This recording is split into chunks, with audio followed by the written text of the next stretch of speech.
Welcome to Be Brilliant with Jing Lang, the podcast dedicated to those seeking to excel in every aspect of their lives. Through conversations with her guests, Jing will tease out personal stories, helpful tips, and proven strategies to help you elevate your life and reach your highest potential. Get ready to dive in and discover what it means to be truly brilliant.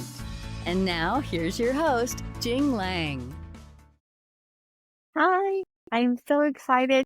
This is the season 2 finale of the Be Brilliant with Jing Lang podcast. I am your host, Jing Lang. From this idea of creating a podcast visited me in April of this year, to the first episode being released in June, to we have released 2 seasons, 22 episodes, 7 months of production, and 5,000 community members across YouTube, Spotify, and Apple Podcasts.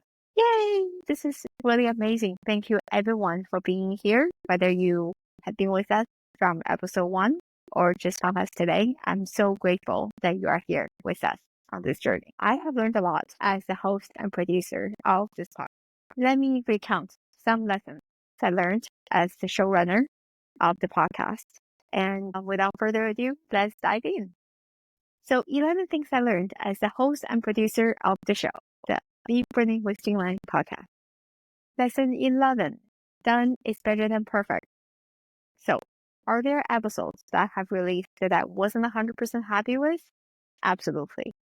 But I release them anyway because perfection can be an accomplice of not getting our work out there. Whether it's fear, judgment, I definitely have plenty of self-judgment just internally, let alone worrying about what other people may have to say or not say about the show. So it's easy to now do something, and it's easy to use perfection as an excuse to continue to refine until it's 100% perfect before you get it out there. Don't do that because it takes time to get to where you want it to be. And sometimes when it is ready, it's too late. You miss the moment. You miss the occasion. The idea leaves you. That has happened to me as well, where when I want to do something, I had to do something then. Like I have to put the action plan in place because otherwise I may no longer feel inclined to carry out that idea. I highly recommend The Big Magic, the book by Elizabeth Gilbert.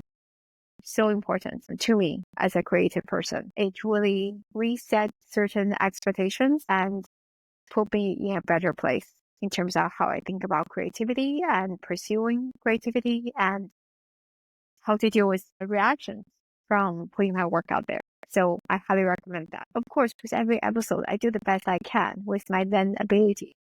But at some point, you're going to have to make a call to just move on because you won't learn anything from holding something within your palm. At some point, I needed to put the work out there, learn from it, and move forward. Lesson 10, building community takes time. So at 5,000 followers, we're not a rounding error, but we're still objectively a small community. Growth isn't just about numbers though. For me, it's about creating content that's interesting to me as a person, selfishly, since I am the showrunner, but also to create knowledge and expertise and information that are useful to others who may be seeking the same thing. And about creating a sense of community. It's about building connections for people who are here. And perhaps importantly to me is to create a tribe where people know they can go to a place where they don't feel judged for being a little different. I have always been very self-conscious of me being different than the typical actuarial image. So I hope to create a safe space for other actuaries or people like me who have been in a very analytical profession, but is willing to embrace their creative selves. I don't believe these are binary. I don't think you can be analytical or creative. It's absolutely intrinsic and imperative, in fact, to be both. But we talk so much about the logical side as analytical professionals that we don't give enough credit to the creativity side. So I want us to embrace the creativity alongside the analytical. And that's a space I'm trying to create here. When you build it, they will come, right? Hopefully. So thank you for the 5,000 followers so far. And hopefully we can get more people to feel safe and join the community. Number 9, it's not a bug, it's a feature. So there has been so many technology failures during the 22 episodes of filming. There are mic failures, there's editing mishaps. Of course, no one planned for things to go wrong, but they do. So when that happens, it's important to be flexible. And I have incorporated in some of the mistakes that happen because it is part of the podcast as well. So when a mistake happens, just own it. Commonly known saying in the technology space, it's not a bug, it's a feature. 8, consistency is key. For season 1, I released episodes whenever they're ready. For season 2, I committed to releasing episodes on Thursday. So that actually helped me a lot as a showrunner because it allowed me to plan more methodically. And it also created a rhythm for the audience. Setting expectations and meeting them, as it turns out, is helpful for everybody involved. 7, bloopers are gold. Each podcast episode is planned. It's never my intention to ask a guest a question that he or she is ill prepared for. However, the most explosive moments on the podcast often come from an uncensored follow-up question or unscripted remark that generated a lot of laughter. Planning insights, as it turns out, can only go so far. Most of these energy and connection actually happen from unplanned bloopers. So I do highly recommend embracing the unplanned. 6, go AI. Exploring AI tools for production and editing has been a game changer. Many of you know me as the president of the Work Academy, an AI-driven education company. In that capacity, I live and work in AI on a daily basis. So I leverage the same thing as I do in my podcast, from streamlining processes to uncovering creative possibilities. AI has really helped me push boundaries on every aspect of the production process. This season wouldn't have been the same without AI to produce more with less effort. 5, rinse, repeat, and refine. Podcasting, like life, it's a constant improvement process. You can't always get it right on the first try, sometimes not even second try. But by putting something out there and you improve a little bit every single time and get better incrementally, you make a huge difference. It's impossible to not get better at something that you intentionally practice. 4, embrace the unknown. How much did I know about podcasts before I decided to take one up? Not much. I've listened to some, yes, but it's the same as I've listened to music, and yet I know zero about music industry. Leaning into uncertainty has been both terrifying and exhilarating. Anxiety does not serve me. Curiosity does. As a chronic warrior, I'm always worried about things don't work out. I have massive imagination that not always to my own advantage. I can think of 10,000 ways where something will not work out. But at the same time, I recognize worrying about something doesn't make it any better. So I decided to focus on what could go right instead of worrying and feeling anxiety about what could go wrong. Sometimes I still relapse into worrying, but I remind myself, I hit my thigh to remind myself that worrying is a waste of energy and feeling curious about potential outcome is a good use of my time and energy. And I recommend everyone doing the same. 2, ideas are everywhere, but it takes execution to take them to life. The world is literally burning with ideas, bursting with them. But it means nothing if no action is taken to move them from idea stage to something real. Starting the podcast was a reminder to myself that thinking about something, dreaming about it isn't enough. You need to take the next step and the next to make it real. I also want to mention that it doesn't need to from real to perfection in one shot.